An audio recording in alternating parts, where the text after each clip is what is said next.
11일 열린 국민의힘 전당대회에서 36살의 젊은 정치인 이준석 씨가 새 당대표로 선출됐습니다. 아마도 우리 정치사에서 유력 정당 대표의 30대가 뽑힌 건 처음 있는 일일 겁니다. 제가 말하는 변화에 대한 이 거친 생각들, 그걸 바라보는 전통적 당원들의 불안한 눈빛, 그리고 그걸 지켜보는 국민들에게 우리의 변화에 대한 도전은 전쟁과도 같은 치열함으로 비춰질 것이고, 그만큼 정치권 전체에 던지는 파장과 충격파도 큽니다. 저에게 80년 광주 민주화운동은 단 한 번도 광주 사태였던 적이 없고 탄핵은 정당했다고 생각합니다. 이준석 당대표의 탄생은 고인물이란 비판을 받는 한국 정치권의 세대 교체의 본격적인 신호탄일까요? 아니면 미러링이라는 방식으로 옹호하는 거는요, 그거는 파괴적인 주장이고요, 몰상식한 주장이고요, 이딴 소리 하면 안 된다는 거예요. 2016년 미국 대선에서 깜짝 승리한 트럼프처럼 포퓰리즘의 부상을 알리는 또 하나의 사례일까요? 한겨레 TV 논설에서 정의길 선임기자와 박찬수 선임 논설위원이 이준석 현상을 여러 측면에서 짚어봤습니다.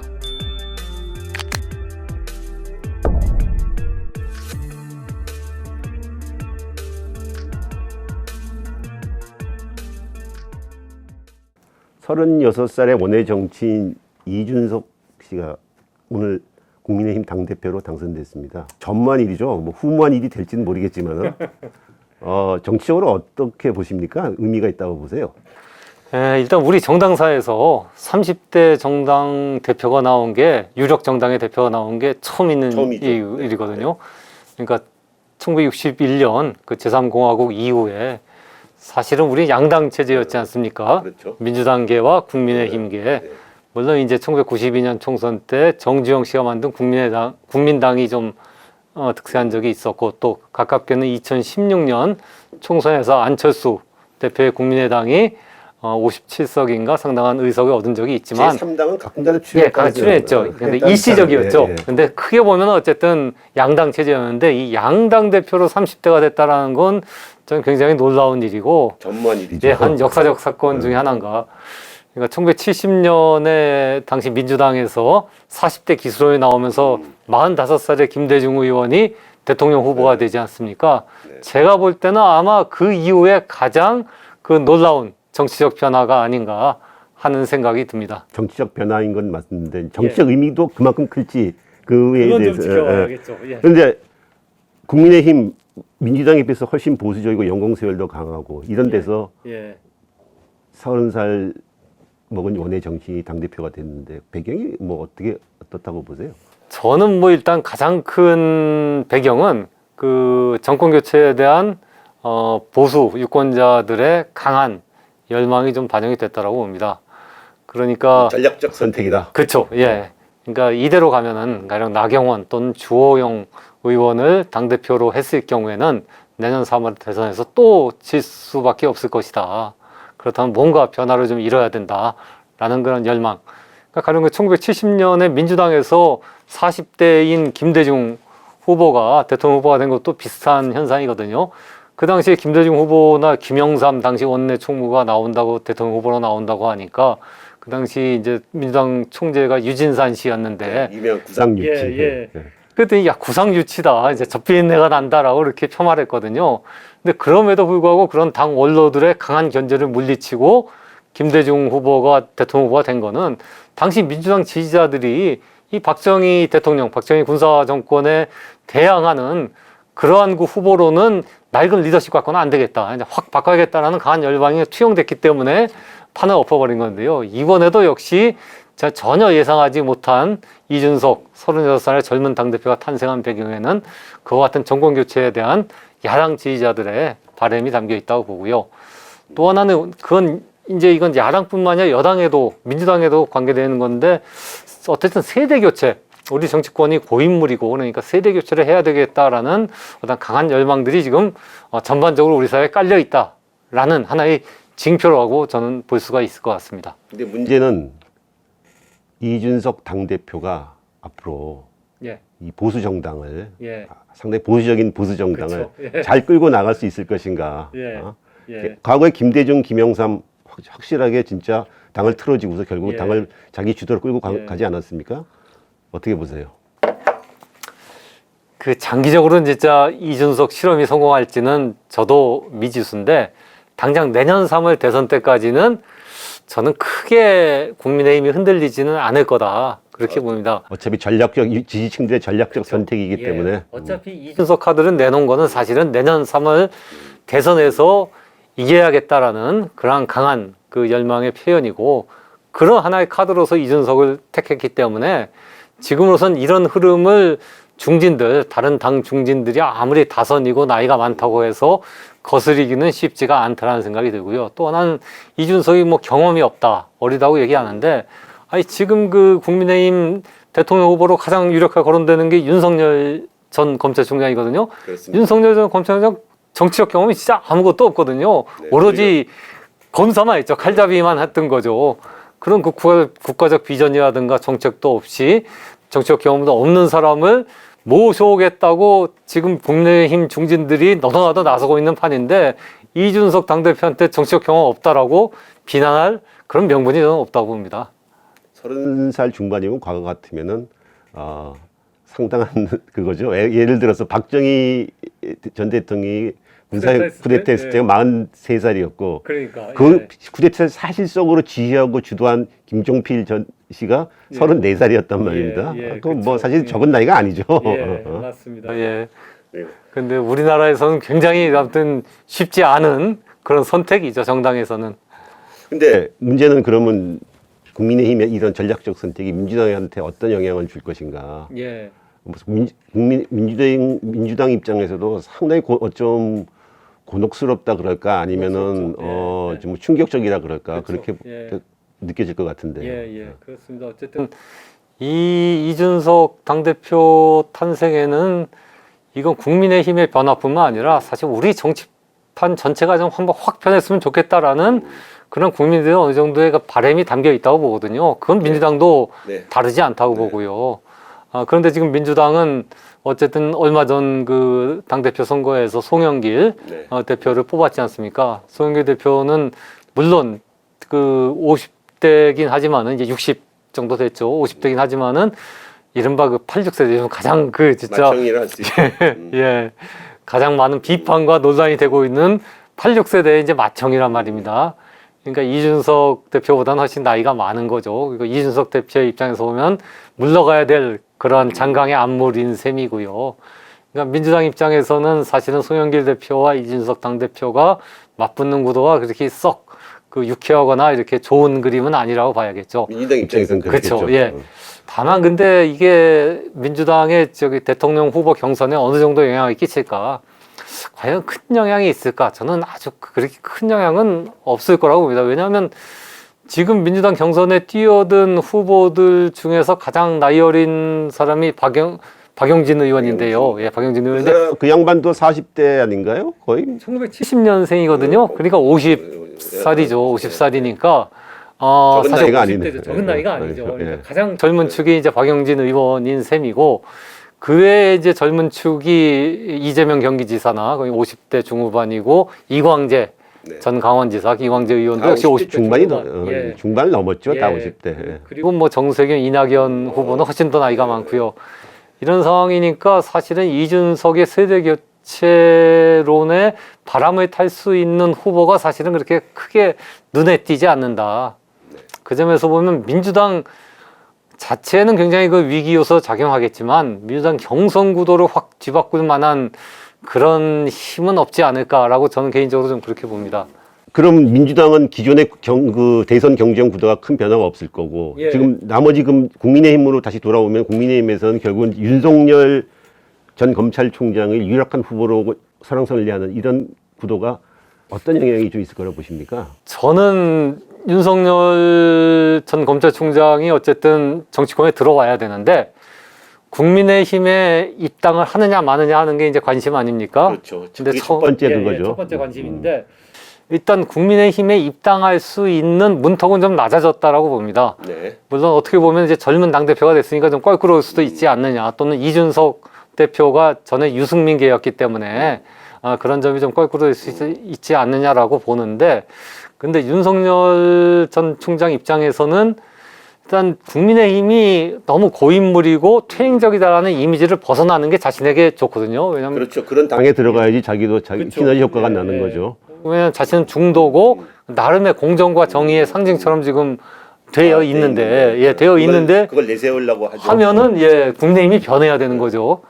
그런 점에서 보면 이준석 당대표가 되는 게 뭐 우리 나쁠 게 없고, 또 하나는 이준석 대표가 이번 경선 과정에서 분명하게 박근혜 대통령 탄핵은 정당했다라고 얘기했거든요. 네. 박근혜 대통령을 집어넣은 게 바로 윤석열 전 검찰총장 아닙니까? 그렇게 탄핵의 정당성을 얘기했기 때문에 그 박근혜, 이명박 전 대통령 수사를 지휘했던 윤석열 전 총장이 국민의힘 들어가기에는 한결 좀 부담이 덜어진 측면이 있습니다. 박근혜 대통령에 대한 수사를 지휘했으나 문재인 정부의 부패와 당당히 맞섰던 검사는 위축되지 않을 것입니다. 그리고 더 큰 덩어리에 합류하여 문재인 정부에 맞서는 것을 주저하지 않을 것입니다. 당이 변하는 참신한 모습에다가 오히려 그 저기 바닥에 이렇게 좀 나름대로 꽃길까지는 아니지만 어쨌든 길을 좀 상당히 그 스무스하게 이렇게 좀 다져줬다라고 이렇게 볼 수가 있는 거죠. 근데 다만 이제 빨리 들어가겠냐? 저는 뭐 곧바로 들어가지는 않을 거라고 보고요. 왜냐하면 일단 이준석 대표의 체제가 잘 순항하는지도 좀 봐야 될 것 같고, 당연하죠. 지금 뭐 당대표 선거 끝나자마자 들어가는 게 어수선한데. 그러니까 일단 봐야 되겠고, 또 하나는 윤석열 전 총장의 가장 큰 리스크는 사실은 국민의힘의 문제가 아니고 본인에게 있는 거 아닙니까? 장모라든가 부인의 여러 가지 의혹들이 있는데 그런 의혹들이 아직 제대로 검증이 안 됐단 말입니다. 그러니까 만약에 국민의힘이 입당하는 순간 이제 비로소 이제 검증의 대상에 올라가는 건데 가능하면 이제 검증을 늦추는 게 윤석열 전 총장한테는 유리하겠죠. 그렇다면 그렇게 서둘러서 입당을 하지는 않지 않겠느냐. 라고 저는 뭐 그렇게 예상을 합니다. 시간을 버는 것이 오히려 더. 그렇죠. 빨리 그냥 속전속결로 경선하고 치르고 대선 치르는 게 윤석열 전 총장에겐 낫다라고 볼 수가 있죠. 그런 말이 좀 있지 않습니까? 지금 이준석 대표가 나오는 게 세대 교체냐? 아니면은 사실 세대 교체를 빙자한 또 다른 포퓰리즘이냐? 이런 특히 진보 지정 쪽에서 그런 비판을 많이 하고 있는데 나경원 의원이 그런 얘기를 좀 하고 그렇지 않았어요? 이건 제가 좀 한번 질문을 드리겠습니다. 국제 특히 이제 우리 정의기 선배가 국제 쪽을 전문을 하셨으니까 나경원 그 전 원내대표가 경선 과정에서 그런 얘기했단 말입니다. 이준석 대표를 놓고서 이거 트럼피즘이다. 그러니까 트럼프의 재판이다라고 얘기했는데 그게 꼭 트럼프식 포퓰리즘에 근거해서 지금 지지를 얻고 있다는 뜻이거든요. 이 얘기에 대해서 어떻게 생각하세요?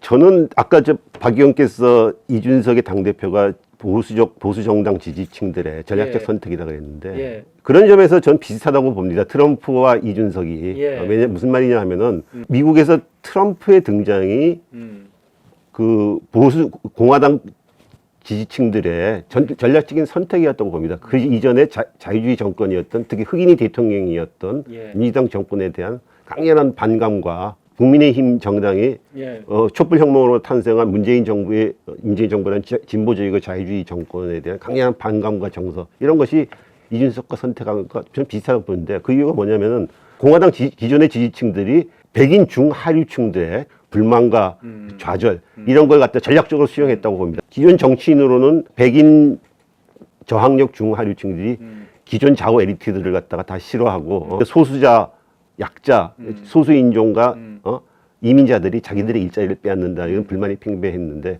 그 사람이 선택할 수 있는 방법은 기존 에리트들이 아니라 트럼프라는 새로운 에리트를 선택한 거죠. 근데 문제는 트럼프가 새롭긴 하지만 새로운 걸 추구하긴 하지만 그래도 뭔가 익숙해야 되는데 트럼프라는 사람은 텔레비에 계속 나오고 리얼리티 쇼를 하고 하면서 대중들한테 상당히 익숙한 거죠. 많이 앉아져 있었죠. 그러니까 쉽게 얘기해서 새로운 익숙함이라 그럴까.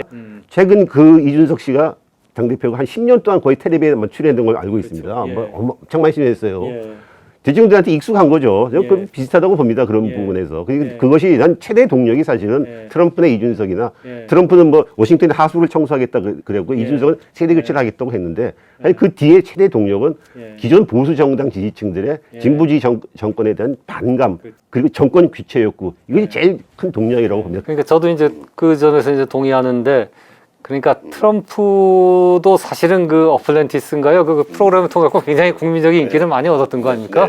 근데 이준석 대표도 오늘 아침에 그 국민의힘 어느 정치인이 나와서 그랬다. 이준석 대표가 이제 당대표가 되면 TV 출연을 패널로 출연은 못하지 않습니까? 종편이라든가. 그렇죠. 예, 예.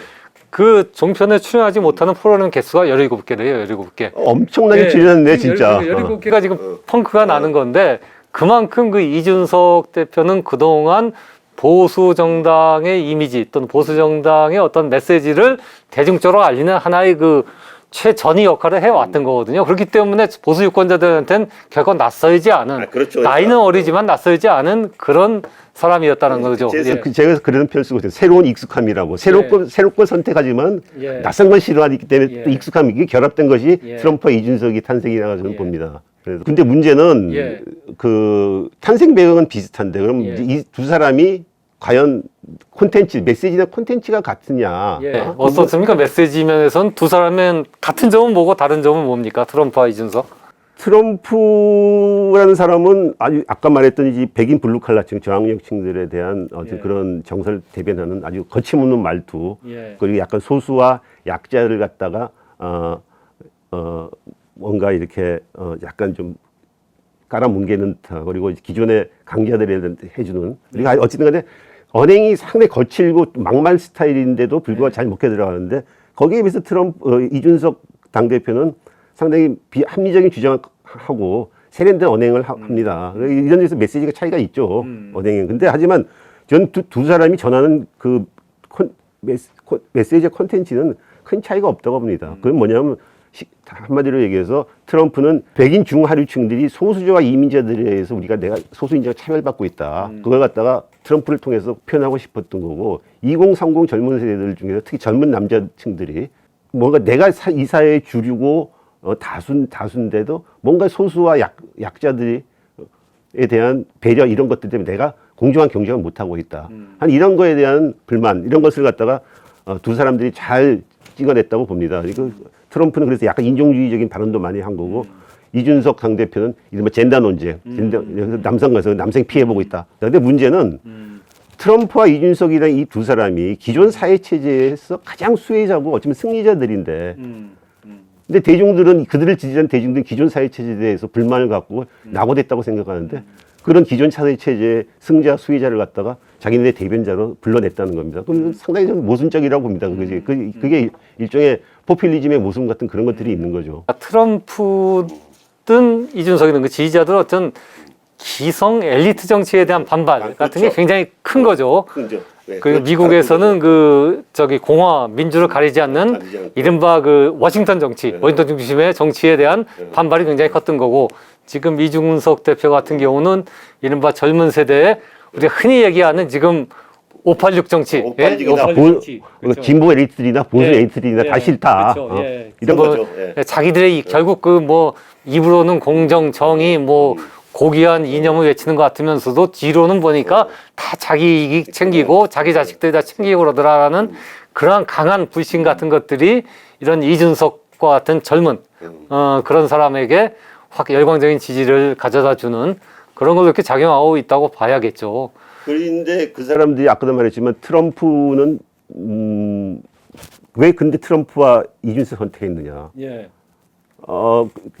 자기들이 비판하고 낙오됐다고 생각한 사회체제 최대 승리자리고 수혜자들인데 그 사람들이. 근데 대중은 또 다른 욕망이 있는 거죠. 뭔가 자기가 되고 싶어하고 롤모델 같은 것들. 그럼 미국 사회에서 제일 중요한 게 돈이니까 트럼프는 백만장자고 한국 사회에서 젊은들에게 중요한 것이 좋은 스펙 아니겠습니까? 이준석 당대표 좋은 학교 나오고 벤처기업도 운영하고 아주 한국에서 제일 좋다는 스펙을 갖고 있고 그런 사람은 어떻게 역설적으로 선택한 결과가 나타났다고 봅니다. 제 생각에는 트럼프보다도 아까도 말씀하신 이준석 대표가 훨씬 더 영리하고 스마트하고 또 굉장히 세련됐죠. 그 점에서 아마 민주당이 상대하기 훨씬 더 트럼프보다 어렵지 않을까 하는 생각이 듭니다. 그거는 지지층이 틀리기 때문에 저는 그렇다 생각합니다. 그러니까 트럼프가 무식하고 또 스마트하지 않아서 거친 말을 하는 건 아니라고 생각합니다. 자기 지지층들이 그런 걸 원하고 있기 때문에 그런 말 해주는 것 뿐입니다. 이준석 당대표 역시도 자기 지지층 2030의 젊은 사람들, 기존의 보수 에리트들이나 진보 에리트들, 그리고 국민의힘 태극기 부대나 민주당 계열의 어떤 진보적인 에리트들 다 싫다. 그래서 오히려 그 중간에서 어쩌면 뭔가 자유로운 경쟁 이런 걸 얘기하기 때문에 거기에 맞추는 이준석, 물론 이준석도 당대표 탁월한 능력이죠. 그것도 문제는 특히 이준석 대표가 말하는 공정이라는 것이 소수와 약자에 대한 가산점을 없애자. 그거 부당하다. 그리고 정글의 법칙이라는 게 자연스러운 거 아니냐. 약자가 정글에서 강자가 약육강식 당연한 거 아니냐. 이런 걸 말하는 것이 과연 그것이 공정한 경쟁이라기보다는 이른바 메리토크라시. 그러니까 실적에 따라서 줄을 세워서 능력주의죠 일종의. 그들이 차별받고 낙오된 것이 소수와 약자들에 대한 배려 때문에 그런 거냐. 그 부분에 대해서는 우리 한번 살펴봐야 할 부분이 있죠. 그건 전반적인 사회 체제의 문제지. 그것이 소수와 약자들에 대한 배려 때문에 자기들이 차별받고 소외됐다고 보기는 힘들다고 생각합니다. 그 이번에 나경원 의원이 대표했던 게 우리나라의 전통적인 그 강경 보수 아니겠습니까? 그렇죠. 전통적인 영남을 바탕으로 전통적인 강경 보수인데 정치적인 올바름. 그러니까 이번에도 나경원 대표 같은 경우는 사실은 경선 과정에서 그 여성 할당제를 옹호하고 필요하다고 얘기했지 않습니까?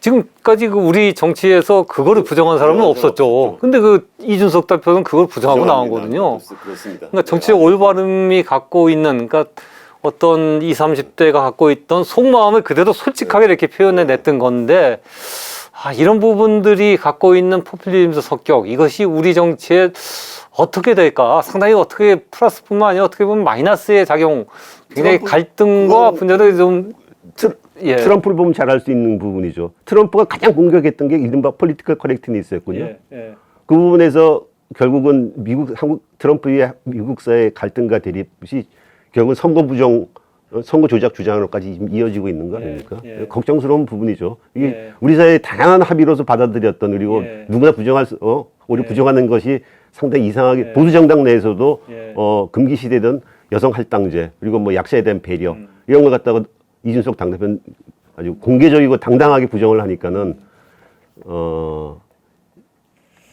그게 이제 우파 포퓰리즘의 어쩌면 한 전형이라고 저는 말할 수 있다고 봅니다. 아직까지는 제가 보면 이준석 대표의 어떤 정책 내용 같은 것들은 잘은 모르겠는데, 이제 앞으로 나타나겠죠. 대선이 내년 3월이니까. 근데 가령 뭐 이주 노동자, 외국인 노동자에 대한 태도라든가, 또는 그 우리나라에 이민을 신청한 아시아 그 소수 인종 박해받는 사람들에 대한 태도, 또는 중국 동포에 대한 태도 같은 데서 어떻게 나타날까? 여성도 마찬가지고.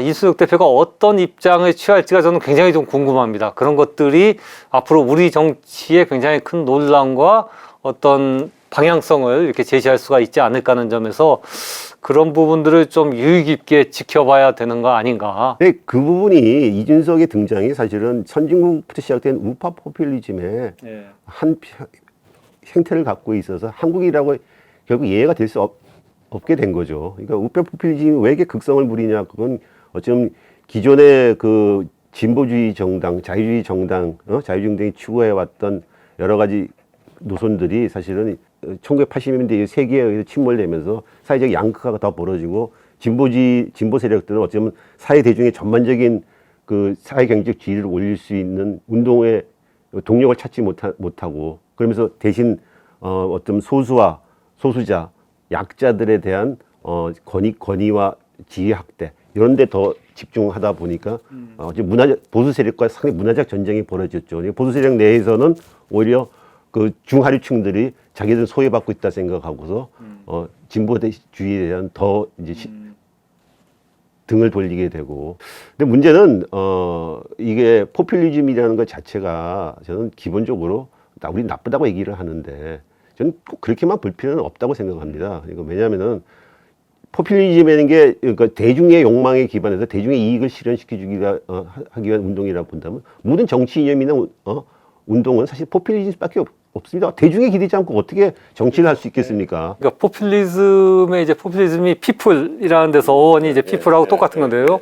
그게 결국 인민 이란 뜻이고, 디모크라시, 민주주의라는 것도 사실 데모스라는 게 대중이라는 뜻 아닙니까? 그렇죠. 예. 그러니까 사실 포퓰리즘이나 데모크라시나 그 어원은 똑같다고 볼 수가 있는 거죠. 그렇죠. 예. 그러니까 꼭 포퓰리즘 하면은 근데 굉장히 나쁘게 생각하는데 저도 포퓰리즘 꼭 그렇게 나쁘게만 볼 것이냐. 어떻게 보면 민주주의, 특히 이제 대의 민주주의, 의회 민주주의가 제대로 그 밑에 국민들의 뜻을 제대로 수렴하지 못하니까 이제 국민들이 직접 목소리를 내고 자기의 목소리를 대변할 수 있는 사람들에게 찾는 것. 그리고 그런 예. 정치인들이 또 적극적으로 대중들의 그 그렇죠. 목소리를 예. 갖다가 받아서 기반한 자기의 그 선거 등에 이용하는 부분이 있는데 예. 그 자체로서는 사실은 우리가 어떻게 부정적으로 꼭 볼 필요는 없는 거죠. 그러니까 다만 이제 포퓰리즘 하면은 너무 이렇게 그 복잡한 문제를 단순화시켜 갖고 대중들을 좀 호도한다거나 아니면은 그 기존 제도라든가 질서를 뛰어넘어 갖고 대중에게 직접 호소해 갖고 대중들의 이제 분노를 불러일으켜서 결국 이제 갈등이라든가 분열로 연결되기가 쉬운 거 아니겠습니까? 그러니까 이제 그걸 갖다 포퓰리즘이라고 일반적으로 정의를 하죠. 그러니까 이제 나쁜 의미로. 앞으로도 어떻게 전 세계적으로는 이렇게 포퓰리즘 정치가 많이 부상을 하는, 지금 현재 그렇지 않습니까? 미국에서 트럼프가 됐고 물론 2020년 대선에서는 이제 바이든이 되긴 했지만요. 그런 것들이 하나의 그 흐름은 계속되리라고 보십니까? 흐름은 계속되리라고 저는 봅니다. 일단 서구에서 프랑스나 독일을 지배했던 하나의 사회당이 사실상 약화되거나 거의 몰락해버리고 새로운 약포인 성격을 많이 가진 정당들이 등장을 하고 있고 그 영국도 유럽 전반적으로도 그렇고 결국은 그것이 기존의 정치와 체제들이 대중들의 욕망과 이익을 제대로 반영하지 못했다는 결과라고 징후라고 봅니다. 그래서 근데 문제는 이제 그 다음에 무엇이 어떻게 될 것이냐가 이제 그거죠. 그 부분에 대해서는 아직도 이제 우리가 좀 주의 깊고 살펴봐야 되지 않나 생각합니다. 한국 정치에서도 어쨌든 이준석 36살짜리 젊은 그 제1야당 대표의 탄생으로 인해서 사실은 이제 포퓰리즘 정치가 어떻게 보면 전면화하는 하나의 신호가 될 수도 있는 거 아닐까요?